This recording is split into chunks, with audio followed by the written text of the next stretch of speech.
A partir de este momento, estás sentado en la butaca de al lado.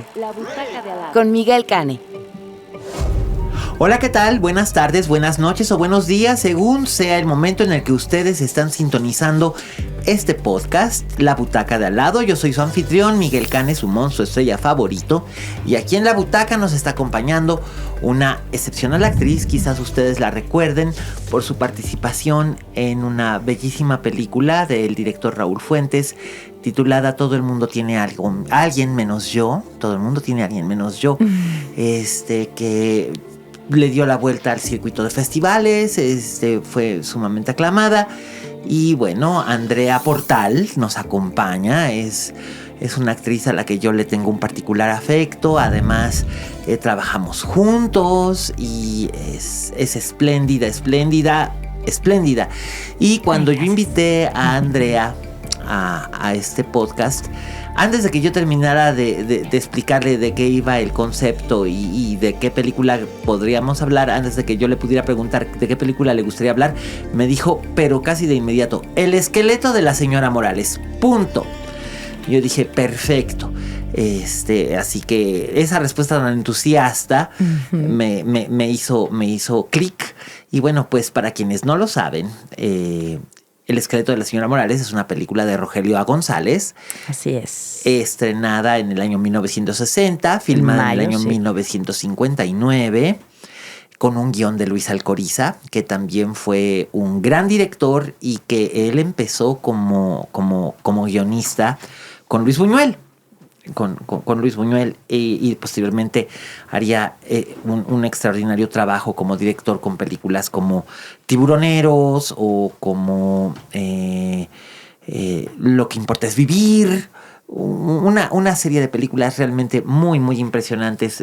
Alcoriza era grande y con un elencazo además que encabeza esta película, que son Andrea Amparo Ribeles y Arturo de Córdoba son los protagonistas. Así es. Tú dices Ribeles y yo digo Ribelles, fíjate. Yo la conocía como Ribeles, pero Ribelles. Bueno, ella lo pronunciaba como Ribelles. Ribelles. Pues, Ribelles, digámoslo sí, como ella lo decía. Es chistoso.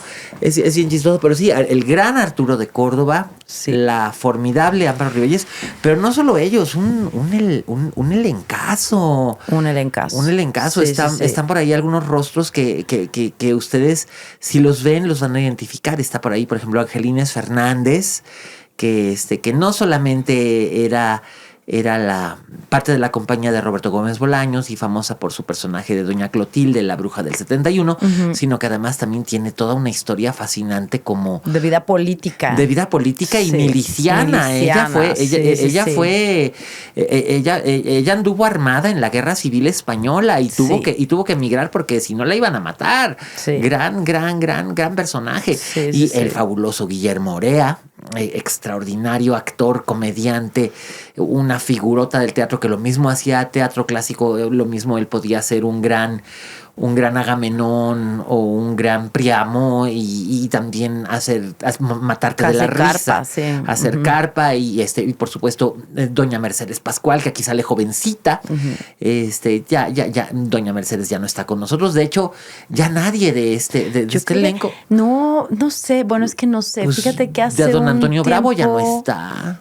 Tal vez Elda Peralta sea la única que quede. Creo que Elda Peralta sigue viva porque hace tiempo la proyectaron en Cineteca. Sí. Y fue Elda Peralta. Y creo que es la última superviviente. Creo que es la única que queda viva, nada pues que más. También ella era muy joven. Muy joven. Elda Peralta, para quienes ustedes no lo saben, aquí interpreta el papel de una vendedora de cámaras fotográficas, que además es bien interesante porque es el primer personaje funcional y no estigmatizado que veo como madre soltera en el cine mexicano, porque la madre soltera era considerada algo pecaminoso y en esa época más. Es viuda, acuérdate que dice que es viuda. Explica que es viuda, pero no es tan open. Es muy chistosa esta película porque justo estábamos platicando de que es una película que para la época en la que se filmó es muy avant-garde en muchas cosas. Y rompe con muchos esquemas, con muchos estereotipos o arquetipos sociales de esa época. Así es, ¿no? Porque el cine, hay que tener en cuenta que El esqueleto de la señora Morales es una película que se estrena ya en la última colita de lo que fue el cine de oro. Lo que se conoce como el cine de oro, ¿no? Que Carlos... Antes de que entrara el color. Exacto. El Technicolor. Ya había Technicolor en grandes producciones, pero las producciones... Las producciones que se hacían en estudio, que se hacían para estrenarse, se hacían para estrenarse en 2 meses, eran... Eso era una cosa que te iba a decir. Es impresionante. Había una industria. Esa industria era impresionante porque nosotros ahorita estamos acostumbrados a que filmas algo, grabas algo y se puede quedar 10 años enlatado, ¿sabes? 6 años enlatado, 2 años enlatado. En esa época, cosa que grababan, cosa que estrenaban. Sí, por supuesto, había un gran circuito de distribución, había cines en todas partes. Ya me tardé 6 meses en editar. No, era editas en 2 semanas y lo entregas a corrección de color y se hace todo porque en un mes quiero estarla estrenando. En efecto, y esta había película un eso consumo, hizo. Además, a nivel nacional, de constantemente estar consumiendo cine nacional. Los estrenos eran esperados por la población general. Entonces, sí, la industria que en ese momento había era vibrante, estaba sana, estaba de pie, ¿no? Por supuesto. Y te digo, esa era la última parte del cine de oro mexicano, que Carlos Fuentes decía que el melodrama mexicano de la llamada época de oro era nuestra leche materna. Al menos para su generación y para varias generaciones. Y es cierto. Sigue siéndolo, la verdad. Sigue siéndolo. O sea, es una cierto. Muy posmoderna versión, pero sí. Sí, pero los valores que defendía, o sea, el hombre tenía que ser muy hombre y defender a la mujer. Sí, y ser el proveedor de la casa. Y la mujer tenía que ser la madre de los hijos, y la mujer que salía a la calle era mala. Sí. Y si salía a la calle, por lo regular, era por culpa de un hombre. Sí. Y la mujer tenía que ser abnegada y el hombre muy hombre y bla, bla, bla, bla. Pero en realidad, a lo que hace aquí Luis Alcoriza es subvertir todos esos valores para además contarnos una historia que es muy curioso porque viene de un cuento que a su vez... está inspirado en un caso real. Así es, el cuento es del escritor Arthur Machen, que nuestros escuchas que sean afectos a las historias de terror. Y de ciencia ficción, que es un padre de la ciencia ficción. Es un padre de la ciencia ficción y del terror. Escribió aquella famosa novela corta, El Gran Dios Pan. El Gran Dios Pan, que además ganó muchísimos premios y lo colocó en la literatura universal. Así es. ¿Quién era el que decía? Stephen King decía que esa era la obra de literatura más perfecta de ciencia ficción y de terror. Y de terror que existía. O sea, es la obra que inspiró a Lovecraft. Es el papá de los pollitos. Así y es, además totalmente. Escribió el cuento en el que se basa mi película mexicana favorita. Así es. Así el caso... Digo, aquí vamos a hacer un spoiler, pero...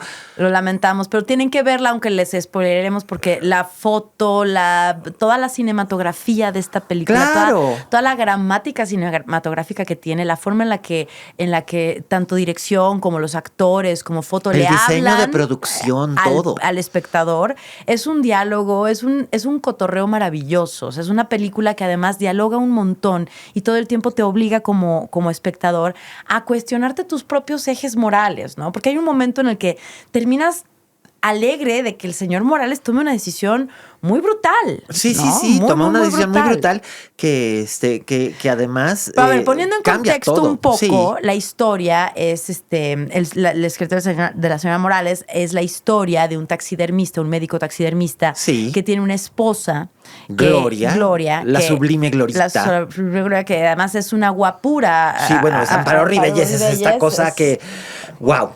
Es una belleza mítica. La señora paraba el tráfico. Y esta señora es una señora sumamente beata, de golpe de pecho, que tiene reprimida, mucha represión, mucha culpa católica. Solamente se junta con 2 vecinas más católicas que ellas, con el cura de la comunidad. Y todo el tiempo se encarga de literalmente agriarle la leche al señor Morales, quien a su vez, además, vale decirlo, está retratado como un hombre franca y genuinamente bueno, ¿no? Sí, o sea, es un hombre cariñoso, generoso con su comunidad, que aporta, ¿no? O sea, como que quiere tener contacto con los niños, quiere tener contacto con la comunidad, quiere quemar la basura para que se haga desecho orgánico y hacer composta. O sea, es como un hippie, pero no es hippie. Es como un hippie pre-hippie. Es un pre-hippie. Es un señor bonito. Es lo que yo al día de hoy llamaría un señor bonito. Sí, ¿no? y además es... Pero luego no tan bonito. Bueno, luego no tan bonito, pero hay que tener en consideración que hasta qué punto es empujado a hacer lo que hace. Sí. El doctor Morales es un personaje que Arturo de Córdoba quería mucho y apreciaba mucho en el sentido de que le permitió romper con una imagen que él tenía, que él siempre buscaba papeles o personajes que le permitieran como que salirse un poco de eso, pero era muy difícil debido a que finalmente el consumo y la oferta era de cine mexicano pedían ciertos arquetipos. Que fuera el galán, que fuera el macho galán. Él había mujeriego. sido el galán atormentado, romántico, y bueno, había trabajado hasta con Alfred Hitchcock en La Caleta del Francés, pero él en algún punto estaba como que muy fastidiado de hacer estos galanes que había hecho con María Félix, con Dolores del Río, de estos hombres que sufrían por amor y tal.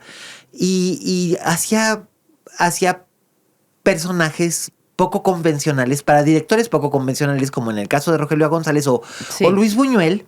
Él hizo aquella famosísima película que se llama Él, que es el celoso patológico. Es un celoso patológico que tiene celos hasta de Dios. Sí.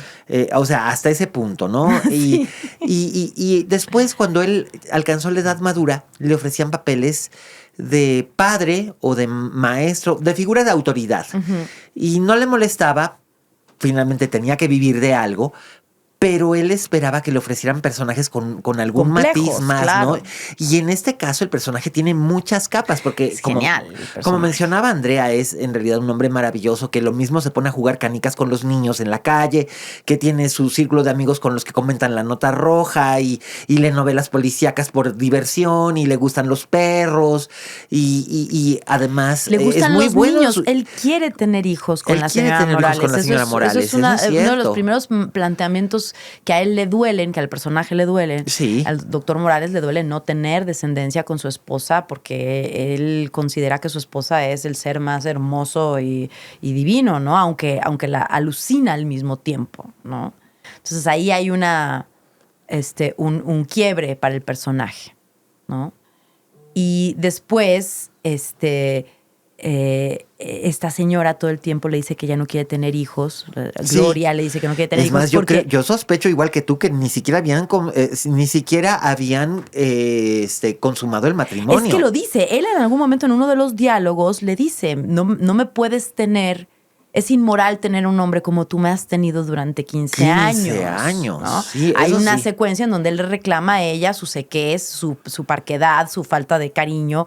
Y en algún momento como que casi medio que la convence en esa secuencia. Pero la maldad de la señora Morales va mucho más allá de cualquier poder. Es una sociopatía, es una sociopatía tremenda. Este es otro de los aspectos que me parece maravilloso de esta película, que como decías bien, rompe con los arquetipos de los personajes para mostrarte quién es el verdadero villano. O sea, te deja esa disyuntiva, ¿no? ¿Quién es el verdadero villano? Porque esta señora beata que va a la iglesia, que parecería que dentro de la tradición más estricta es una santa, y de hecho así la llaman los miembros de su congregación. Oh, sí. Pero al mismo tiempo es esta señora que es una furia psicópata que se encarga de destruir absolutamente todo lo que al señor Morales, al doctor Morales le gusta, le genera placer, ¿no? Esta secuencia que tiene con Rosenda Monteros de la comida, ¿no? La gran Rosenda Monteros que interpreta ahí a Meche, la señora que trabaja en la casa. La joven doméstica que le hace para que le prepare un bistec con papas, y él está comiéndose felizmente su bistec con papas, y llega Glorita y se sienta con él y le dice: es que yo admiro cómo puedes comer carne, yo ya no puedo porque es que me da mucho asco porque es los igual a olores los animales que llegan, que tú matas y le arruina la cena. Y lo hace deliberadamente. Esta señora es este personaje que dice: ay, me duele mucho la cabeza, y le ofreces una aspirina y te dice: no, porque Dios me va a castigar. Así es, porque es pecado, ¿no? Entonces es muy importante rasgo de personalidad de ella, pero ¿no? también tiene esta otra faceta, volviendo al personaje de Meche, cuando Meche la pesca de que está a punto de destruir. De envenenar a la mascota de del envenenar a la Dr. mascota, Morales. sí, que es un halcón. Un halcón, es una lechuza. No, es un halcón. Un halcón, sí, es un Es un halcón. halcón, Y es hay un una halcón. lechuza disecada. Hay una lechuza disecada, Sí, es pero cierto. es un Es un halcón. halcón, claro. Es que es al que lo quiere quiere alimentar envenenar. con trozos de carne envenenada. Y entonces la cacha Meche y él dice, no lo haga, no mate usted al animalito, qué daño le ha hecho. Y entonces Gloria muestra una cara, rencor, un rencor que le dice, ¿tú quién eres para decirme nada? Que es, vamos, una frase que uno podría esperar en un momento dado, pero la amenaza que dice que yo te voy a acusar de que me estás queriendo robar a mi marido y de que me robaste en la casa y sí. nadie te va a creer a ti, pero a mí la sí corre, me van a creer. Claro, la corre. La señora Morales es como la ultimate Karen, ¿sabes? Es Sí. así como la Karen versión en anfetaminas o algo así, Total. porque sí es un nivel de maldad y de crueldad tremendo. Total. Porque además hay un momento en donde el señor Morales, el doctor Morales, le dice, bueno, ya, o sea, vivamos en paz, o sea, si no me quieres, si no nos vamos a llevar bien, está bien, solo no me estés fregando, ¿no? Sí, ya que no te quieres separar de mí. ¿Cómo? Bueno. ¿Quieres paz? Entonces la señora, aún así, cuando él está en plan de ya, no me voy a meter contigo, déjame en paz, Empieza va a y gritar, lo ¡no me agrega. pegues! Ajá. ¡No me golpees! Son por dos piedad! personajes muy interesantes porque aparentemente dentro del universo moral de la película, el que es un borrachín es disperso es el doctor Morales y la que sería, en teoría, una grandiosa vecina, beata santa, es la señora alma Morales. pura. Que en el momento del juicio, no es que les estemos echando a perder la película, porque en No, la película hay se llama un El juicio esqueleto de la señora Morales, Morales, ¿verdad? sí. Sabemos que va a haber un esqueleto de la señora Morales, no le estamos diciendo ninguna mentira. Así es. Pero después hay de la un desaparición momento de la señora Morales, en donde el doctor Morales tiene una ingeniosísima idea de cómo salir bien librado después de cometer un crimen. Así es, y esto viene de sus reuniones en la cantina, con sus cuates, que han leído un montón de novelas policíacas, han leído un montón de casos de casos reales en la nota roja, y entonces pues fue así como dice, es que sí hay un crimen perfecto, claro, pero para cometer el crimen perfecto tienes que quedar absuelto. Ajá. Y entonces él empieza a armar, al ver que Gloria no tiene remedio, empieza a armar esto y comete el crimen perfecto, y entonces es feliz, abre las puertas de su taller a los niños para que los niños pinten y dibujen, y empieza a sentirse bien, a retomar su vida. pero el espectro de la señora Morales está ahí y lo está persiguiendo, en el sentido, no como un fantasma, sino porque está ahí. Finalmente ella se trabajó tanto al cura, el cura que es don Antonio Bravo, sí, enorme magistral. don Antonio Bravo, se trabajó tanto al cura y le lavó tanto al cerebro al cura, que el cura lo odia, claro, sin motivo aparente, lo odia nada más de auditu. Sí. Y las vecinas pues lo ven con desconfianza y también. Porque además el personaje de Gloria es increíblemente mentiroso. O sea, claro, ella es una mujer mentirosa que tergiversa la realidad. Es una sociópata. Y es una sociópata. Es una sociópata. Entonces, pues hay un punto en el que el doctor Morales pues toma una decisión muy drástica, todo el público le aplaude. La verdad es que sí, cuando llegues a ese punto todos decimos, pues sí, la verdad. Es que, sí, o sea, lo cual es brutal también, si lo piensas, o sea, si lo piensas en la óptica de la época actual, sí. No, o sea, amigos, no, el feminicidio nunca no es la opción. Solución, no es una opción. Pero bueno, estamos en un universo que estamos hablando de una película de 1960, en este tono de novela negra, misteriosa. Lo que decíamos hace rato, que el personaje de Elda Peralta, que es una vendedora de cámaras fotográficas, que existe una amistad pura entre ella y Arturo de Córdoba, sí. Exacto, y es presentada, sí, tienen que aclarar que es viuda, pero al principio no dicen nada, o sea, al principio aparecen unos niños y que son mis hijos, sí. Y vamos, en esa época que una mujer sola trabajara y tuviera hijos, sí. Era... Y además, ¿cómo te retratan a la mujer? Porque te la retratan como lo que en ese entonces era esta idea de mujer moderna, sí. ¿no? Vestida súper a la moda, muy dinámica, elegante, con pelo corto, que además trabaja de empleada en un mostrador de una tienda, sí. que en ese entonces, para ese momento, era aceptable. no solamente aceptable, era incluso un poco de categoría, ¿no? Sí, Porque sí. te daban descuento en la tienda, porque no ganaban mal, ¿no? Sí, Eran sí, como sí. las aeromosas, ¿no? Las sobrecargos las ahora, sí. sobrecargos, De hoy. pero de las tiendas De las que tiendas, sí, sí, sí, tenías sí. que ser guapa, tenías que ser bien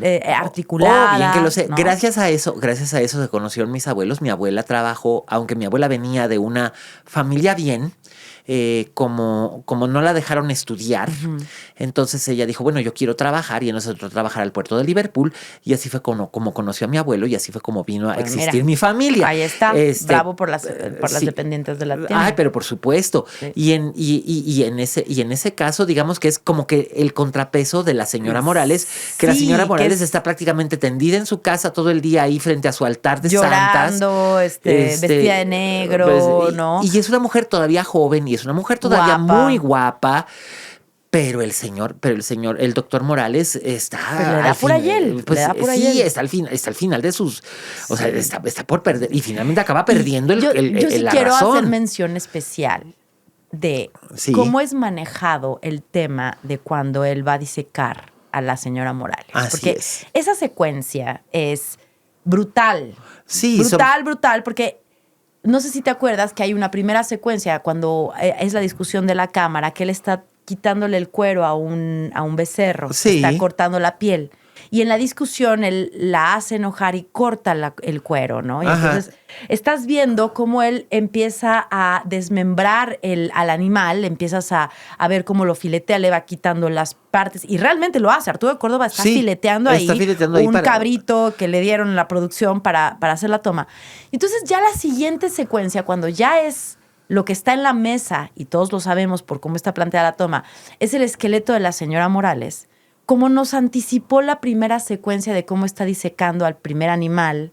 Sí. No nos va a mostrar, no te muestra cómo disecan el cuerpo de la señora Morales, pero ya te lo mostró. En cierta forma, sí. Cuando ya llegaste a ese punto y no se ve nada más se ve él hablándole con lo que se cree que es el cuerpo y no sé qué, es brutal porque ya tenemos una referencia visual de qué es lo que pasa cuando se tiene que disecar un cadáver. Claro, y ya ¿no? sabemos qué es lo que él Es un grado está de dispuesto a hacer. brutalidad hecha de una elegancia, ¿no? Con una fórmula Pero bueno, es que preciosa, Rogelio González, ¿no? Rogelio González fue un director que no pudo destacar mucho por cuestiones ajenas a él, pero definitivamente fue un director un pionero fue un pionero en muchas de cosas. cosas. Incluso en esta misma, el tema de cómo se mueve la cámara al final, la última secuencia. Ya, bueno, Que no es un spoiler decir No, que hace un se giro voltea, hace un de giro. 180. y por todo el contexto de cómo está ocurriendo esa toma, de dónde viene y a dónde va, Sí. es una cosa magistral. Y yo tengo esta sensación de que, de alguna manera, el director todo el tiempo lo que está queriendo, bueno, dirección y guión y todo, lo que están queriendo hacer es hablar de esta realidad, de que nada de lo que es humano es perfecto. Así ¿no? es. Nada humano, ni la beata más santa que reza, Es ni el perfecta. señor más bohemio, bonita, ondita es perfecto. Nada es perfecto y nada es impenetrable, nada de lo humano, ¿no? Por Nada lo de lo menos. humano. Nada de lo humano es invulnerable a caer en la tentación Ajá. de hacer algo terrible. Terrible. Y los parámetros de bondad o maldad, que además en ese entonces eran también como muy estrictos. Sí, lo que son decíamos sobre muy el cine mexicano, ¿no? Exacto. Sí. Esta visión mira, lo decíamos hace rato, que yo realmente creo que el final dista del cuento Sí, del que de está Machen, basado. sí. Porque yo creo que sí hubo ahí un acto de censura o de dirección que les dijeron no puede quedar impune. Sí, no puede. El señor Morales no puede El criminal salir no puede quedar impune. Sí, le pasó lo mismo a Hitchcock con Psicosis. Con Psicosis, no podía, o sea, no podía quedar impune Norman Bates, y además tenía que explicar cómo pasó todo. ¿Por qué? Porque, y eso, bueno, a Hitchcock no le pareció muy bien tener que hacer eso, pero como estaba en parte basado en casos reales, tuvo que poner ahí una explicación que posteriormente, por años, generó un problema para las personas, para las personas con problemas mentales. Sí. Pero esa es harina de otro costal. Pero yo creo que sí hubo ahí algún tipo de dictamen que dijo, ¿saben qué? No lo podemos dejar así. Y entonces le dieron el final que le dieron, que de todas formas es un muy buen final. Es un muy buen final, ¿no? Porque es te un final muestra muy que... cómico, esa secuencia final donde están todos chupando tranquilos. Sí, es muy cómico. y de repente algo sucede, pero finalmente es que puedes escapar de la ley de los hombres, pero no podrás escapar jamás de tu destino. En cierta forma. Y la manera en la que González y Alcoriza lo plantean es que el destino aquí es casi como para la señora Morales y para el doctor Morales, el destino es como una montaña. Es algo inamovible. El destino no cambia. El destino de la señora Morales es acabar ardiendo en el infierno. Y su marido es el que se encarga de darle la ayudadita. De darle la ayudadita, un ligero empujoncito. Y el destino del doctor Morales es enfrentar sus actos, no solo ante la corte de los hombres, que lo hace, sino finalmente ante las instancias divinas. Pero es muy interesante. Algo o lo que haya más allá, ¿no? A mí me parece maravilloso cómo está manejado, porque yo creo que, aunque sí les dieron ahí su censurada, sí me puedo imaginar que tanto producción, dirección, guión, todos dijeron, bueno, ok, lo vamos a hacer como quieren, pero no tan como quieren. Porque exacto. Antecede a este gran final en donde todo el mundo se lleva su merecido. Exacto. A este gran final lo antecede una ida del doctor Morales con el cura del barrio sí. A decirle, usted tenía razón, sí fui yo. ¿No? Sí. Le confiesa el crimen y le dice, y no estoy arrepentido. Eso es lo mejor de todo. Entonces, rece por mí mal. porque yo no me siento mal. No puedo arrepentirme. Y el personaje constantemente también envía, en un monólogo lo dice. A mí si me agarran, ya no me importa. Porque yo ya viví 15 años bajo contigo, tu yugo. Sí. Que son 15 años más de prisión, ¿no? O sea, no, a mí no me lo van a contar. Sí, el resto de mi vida no me importa pasarlo en prisión. De alguna manera, como que sí hay una especie de lección contra el señor Morales, pero realmente no tan fuerte, porque antes de que ocurra ese evento, tú lo ves a él sin arrepentirse. Absolutamente. ¿No? Y lo ves completamente convencido de que fue la mejor decisión. Cuando se confiesa con el cura estalla y él se muere de la risa. Sí. Y el cura está además furioso porque no puede hacer nada porque fue un secreto de confesión. Sí. Entonces, encima de todo, usó las convenciones de su propia religión, que fue lo que el cura en algún momento usaba para atosigarlo a él. Claro, lo atosigaba con el cerebro lavado por Glorita.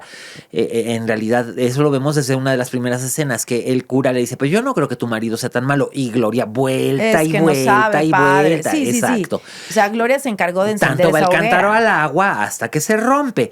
Pero ahí sí, entonces vemos que el castigo del cura es saber la verdad y no poderla decir. Y su gran frustración es su gran resentimiento, porque él sigue creyendo, el cura sigue creyendo que Glorita es una santa y que el doctor es un canalla, pero no puede hacer nada. Y a los demás poco les importa ya. En realidad los demás... Pero es muy interesante. La cofradía de Glorita estaba como que un poco también... Estaban un poco hartos de Glorita también. La cofradía de Glorita es muy curiosa porque ya al final, cuando se acercan ahí de chismosos al brindis, a la casa del doctor, ¿no? Sí. Es también como una especie como de ambigüedad moral, sí. ¿no? Como este rollo de, bueno, es que nosotros pensamos que la habías matado, pero en realidad han hecho la vida infernal del doctor Morales, toda su vida, pero por quedar bien con Glorita, por quedar ¿no? bien con Glorita, por chismosas, por las razones por ociosidad, que por lo que quieras.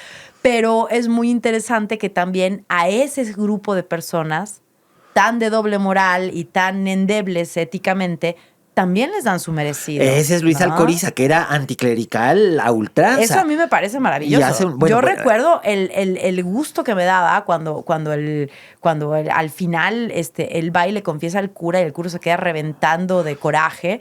Yo recordaba que era como para mí en la infancia era como de, lero, lero, ¿no? Éjele. Éjele. Pero bueno, es que estamos hablando de que es Alcoriza, que es uno de los guionistas junto con Buñuel de El Ángel Exterminador, por ejemplo. ¿Qué película más anticlerical no se me ocurre? No. Entonces, en este sentido, se burla de la iglesia, se burla de la pequeña burguesía, aunque pertenecían ellos mismos a la pequeña burguesía.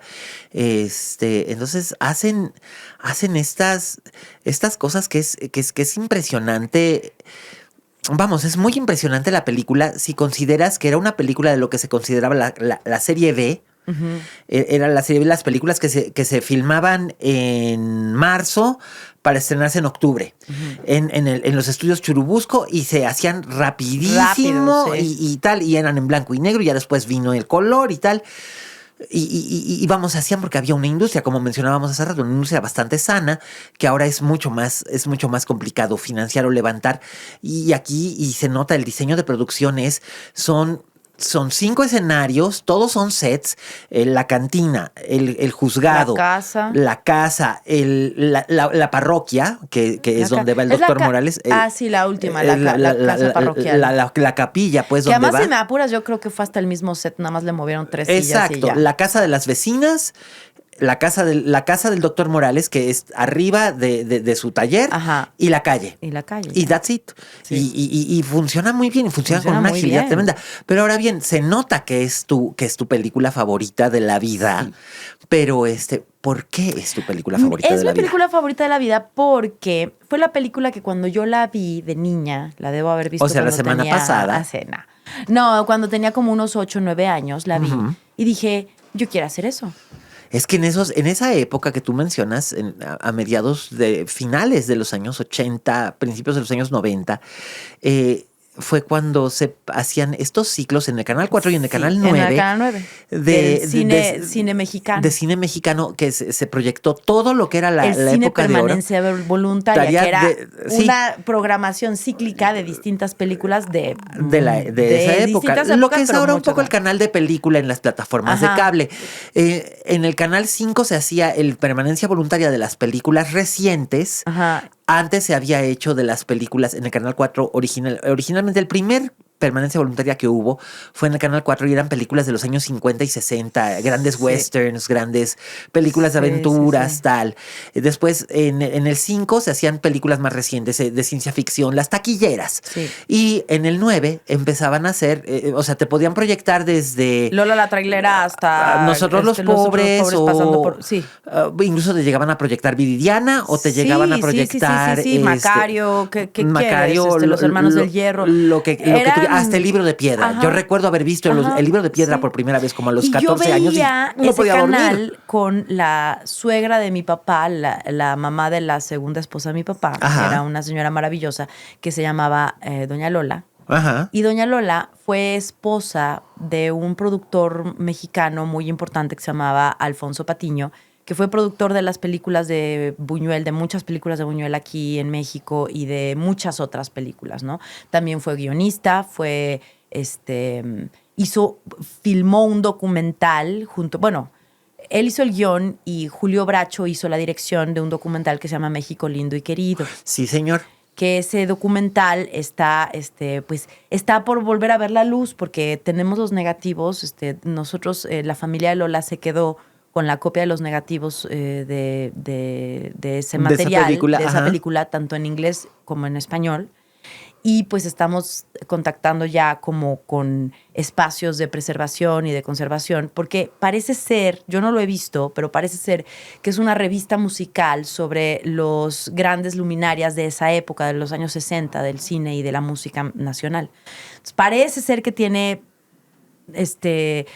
digamos que secuencias y material filmográfico que tiene un valor histórico muy importante. Único. Y bueno, fue con esa señora que yo vi estas películas. Yo veía muchísimas películas con Doña Lola. Y Doña Lola, como era esposa del productor, de un muy importante productor en ese momento, conocía a toda la banda del cine mexicano. Of course. Entonces, por ejemplo, viendo la película El esqueleto de la señora Morales, ella me hablaba maravillas de Arturo de Córdoba. Uh-huh. Era su favorito.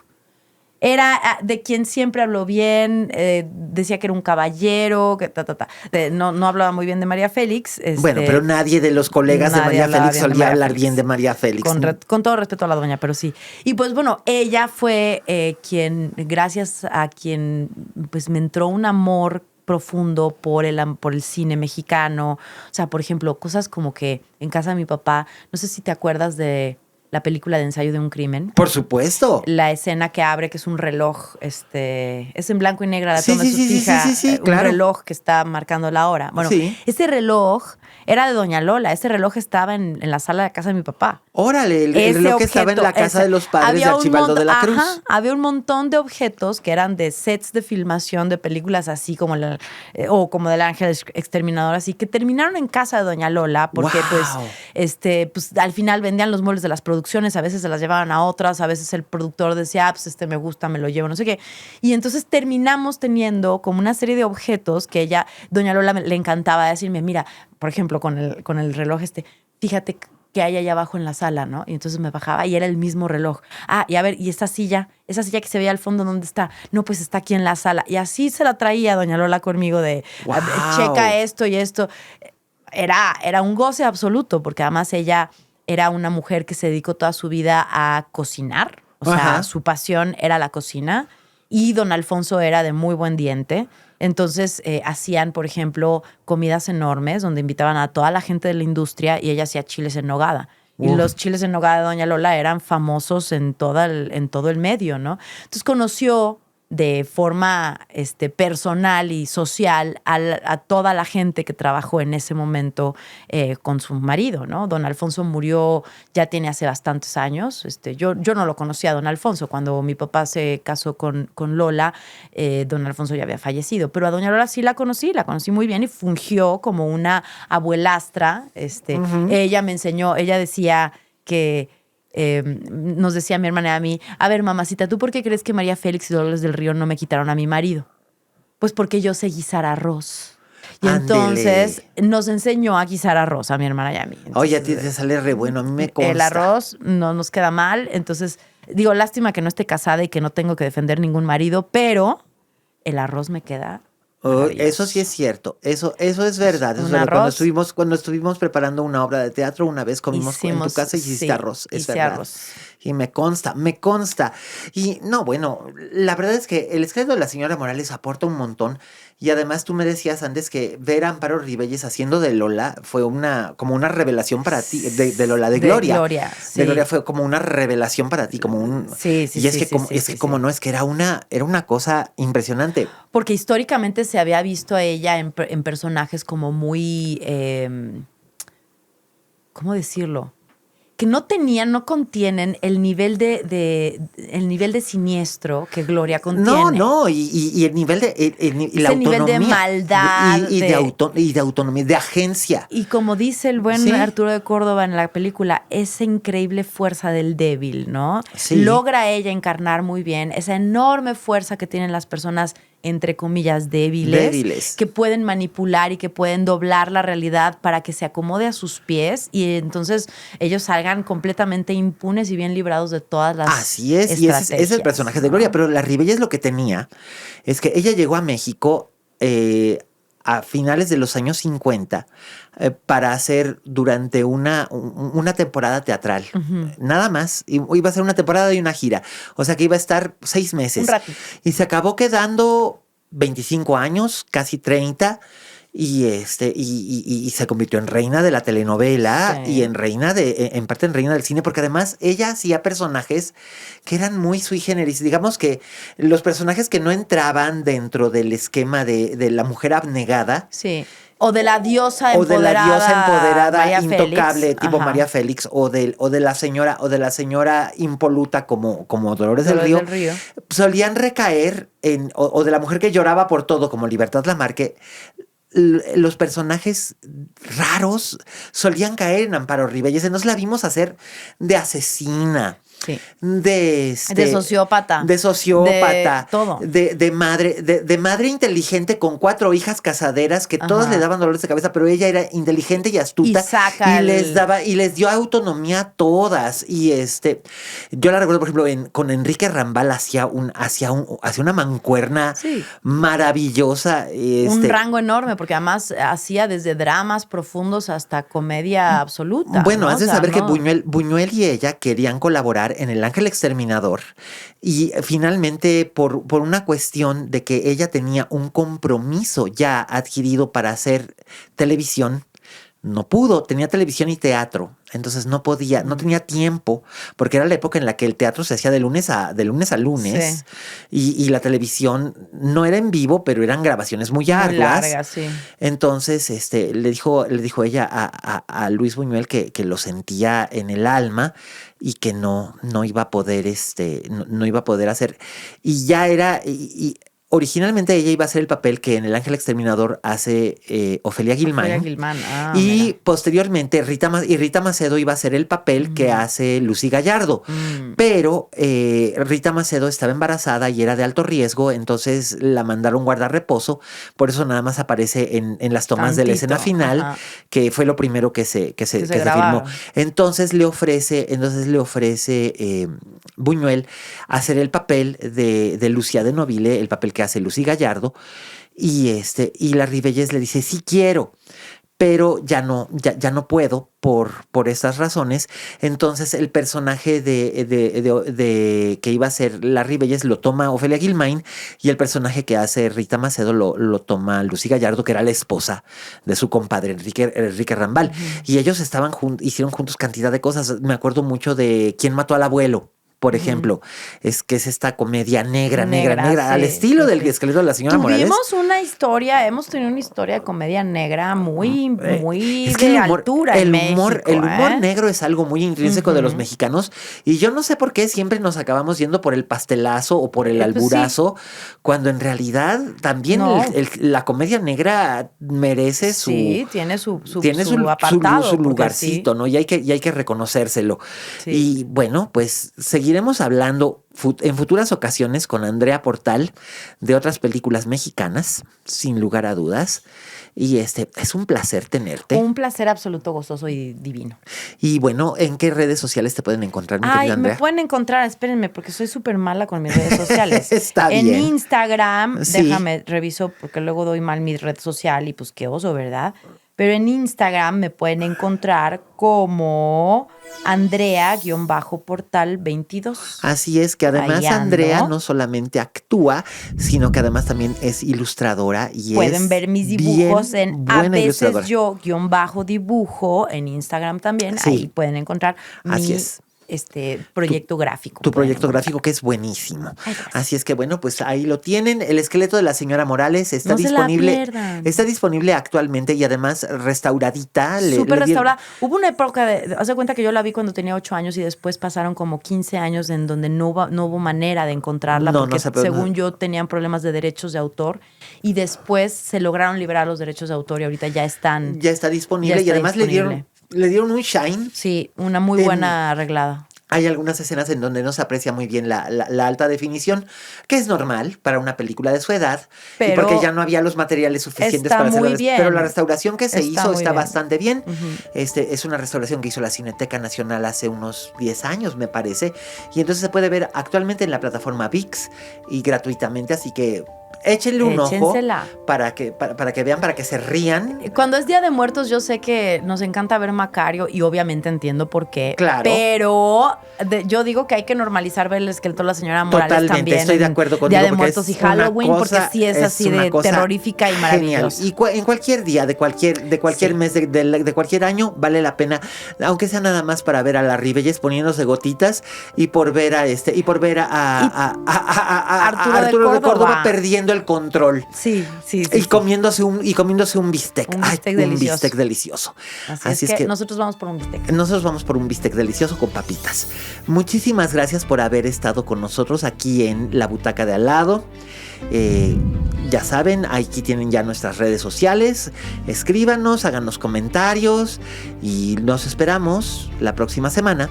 Y ahora pues procedo a despedirme con nuestra despedida habitual de este podcast, que es, como dijo la Betty Davis, en este negocio, si no tienes fama de monstruo, no eres una estrella. Hasta la próxima.